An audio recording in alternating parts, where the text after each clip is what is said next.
সুন্দর সমাজ বিনির্মাণের আল্লাহ ব্যবস্থা করে দিয়েছে। সে সমস্ত উলিয়া উলিয়া পীর মাশায়েখ ওই সময়ে তাদের এক একটা যুগে যেমন 40, 50, 100, 150 তার চেয়ে বেশি পরিমাণ নবী বিদ্যমান থাকতেন। কথা বলেন, এক সময় হযরত নবী ইব্রাহিম আলাইহিস সালামের সময়কার অসংখ্য নবী পৃথিবীতে ছিলেন। ঠিক অনুরূপভাবে হযরত নবী সুলাইমান আলাইহিস সালামের সময়কারও ছিলেন।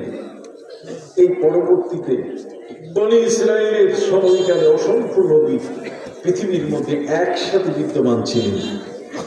তার পাশাপাশি আমরা যারা পূর্বাঞ্চলে আছি, আমাদেরকে আল্লাহ পাক রব্বুল আলামিন সেই ওলিয়া উলিয়াকে এট এ টাইমে একসাথে এই ভূখণ্ডগুলোকে আল্লাহর নামের ভূখণ্ড হিসাবে যাতে কালেমার আওয়াজ উচ্চারিত হয়, এখানে যেন মানুষগুলো আল্লাহর দ্বীন লালন করতে পারে, এই জন্য আল্লাহ পাক রব্বুল আলামিন এই পূর্বাঞ্চল আমাদের জন্য আল্লাহ তাআলা তার ওলিদেরকে তিনি নির্ধারণ করে দিয়েছেন। সম্মানিত শুধু লাভ কি হয়েছে দেখেন, লাভটা বলি, লাভটা হলো মধ্যাঞ্চল মিডল ইস্টের মধ্যে, আরবের মধ্যে আজকে দীর্ঘ 1400 বছর ধরে আমাদের প্রিয় নবী সাল্লাল্লাহু আলাইহি ওয়াসাল্লামের নেতৃত্বে যে হজ শুরু হয়েছিল, সেই পবিত্র হজ লালনকারী যারা, তারা আরাফাতের ময়দানে 9 জিলহজ দিনের বেলায় অবস্থান করে সূর্যাস্তের পর যখন তারা মুজদালিফায় চলে আসেন, সে মুজদালিফায় এই লক্ষ কোটি মানুষ একটা ফাঁকা খোলা আকাশের নিচে তারা রাত্রি যাপন করছেন। যার স্ত্রী তার পাশে, যার মেয়ে বাবার পাশে, খোলা মাঠের মধ্যে তারা আছেন।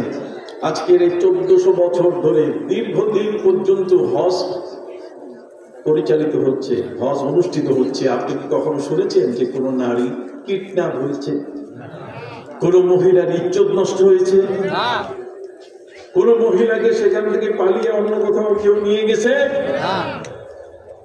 তার কারণ হচ্ছে নবী এবং রাসূল যারা, তারা এসেছেন হেদায়েতের জন্য। সম্মানিত সুধী, নবী এবং রাসূলের পাশাপাশি এই জগতের মধ্যে আল্লাহ পাক রব্বুল আলামিন তার আউলিয়া, তার ওলি, তার বন্ধুদের যে ব্যবস্থা করেছেন, এই বন্ধুরা তারা কিন্তু সর্বকালে সমস্ত সময় আল্লাহ পাক রব্বুল আলামিন তার এই বন্ধুদেরকে তিনি বিদ্যমান রেখেছেন এই পৃথিবীর জমিনে। যেমন হযরত নবী সুলাইমান আলাইহিস সালামের যুগে, আপনারা জানেন, আমাদের প্রশ্ন করে আপনারা এই দরবারে এসেছেন, বলবেন যে উনি জনাব আল্লামা আবুল বাশার পীর সাহেব কিবলা, উনি পীরানি করতে এসেছেন। আমাদের এই ধরনের অনেক পীর আছেন, যেমন হযরত আল্লামা মাওলানা প্রফেসর আব্দুল খালেক রহমতুল্লাহ আলাইহি খালেদা দরবারের।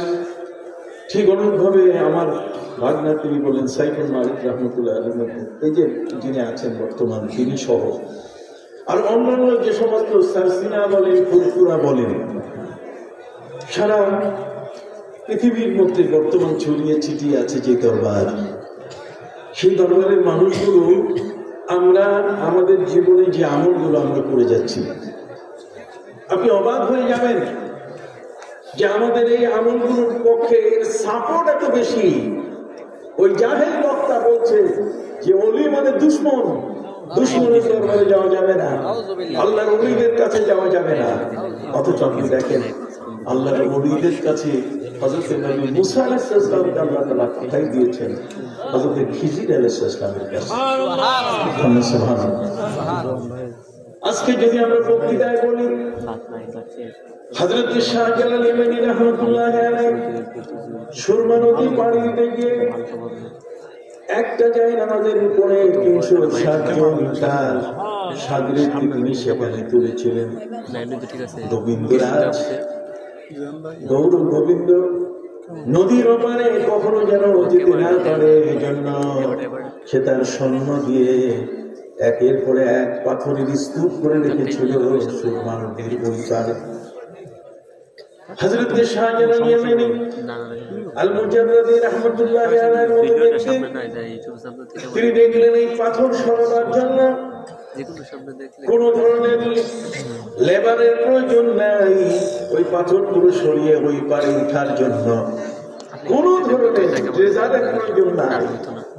বরং তিনি তার 360 জন সাগরে একটা ছোট্ট জায়নামাজ, যেটি লম্বায় হলো 3 ফুট আর পাশে হলো 1.5 ফুট। 3 ফুট লম্বা, 1.5 ফুট প্রশস্ত এই জায়নামাজের উপরে 360 জন সাগরে তিনি উঠালেন।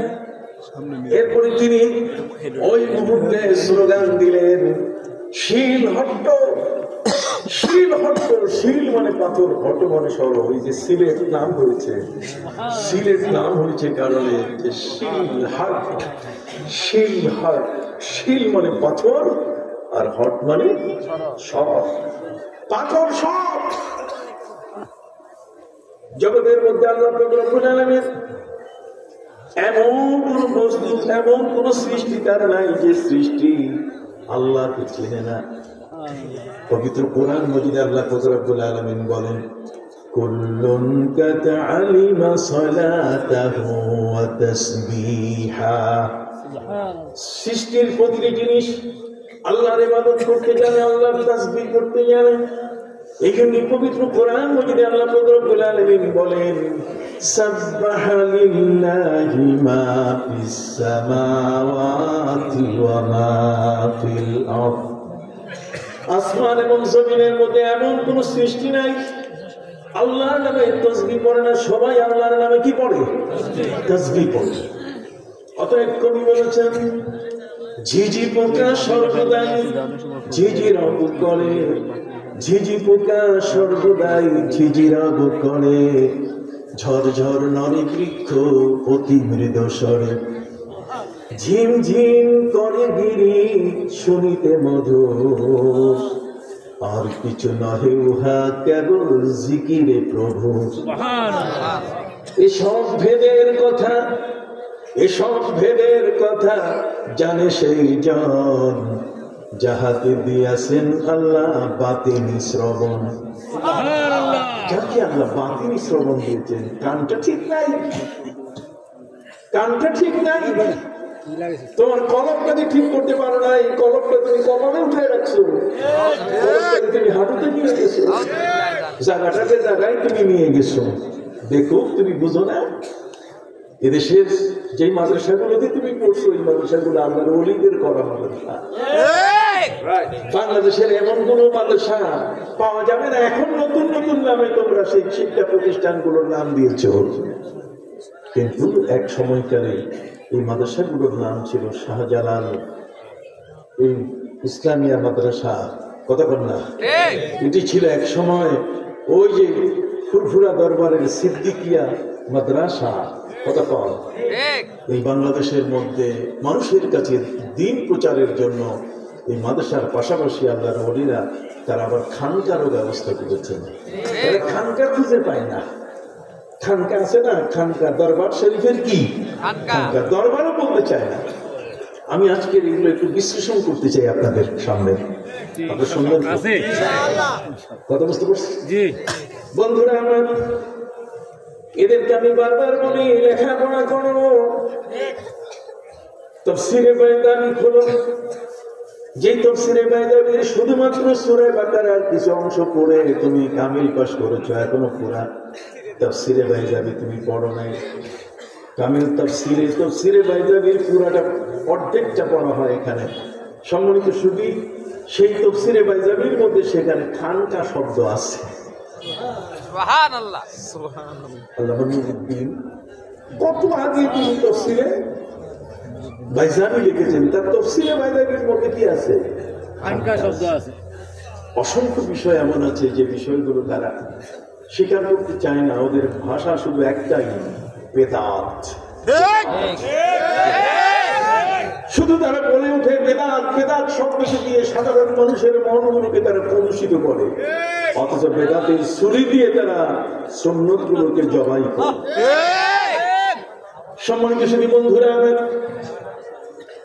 যদি বেদাতি হয় তাহলে আল্লামা মাহমুদ জামাখশারী রাহমাতুল্লাহি আলাইহি তিনি যে তাফসীরে কাশফ লিখেছেন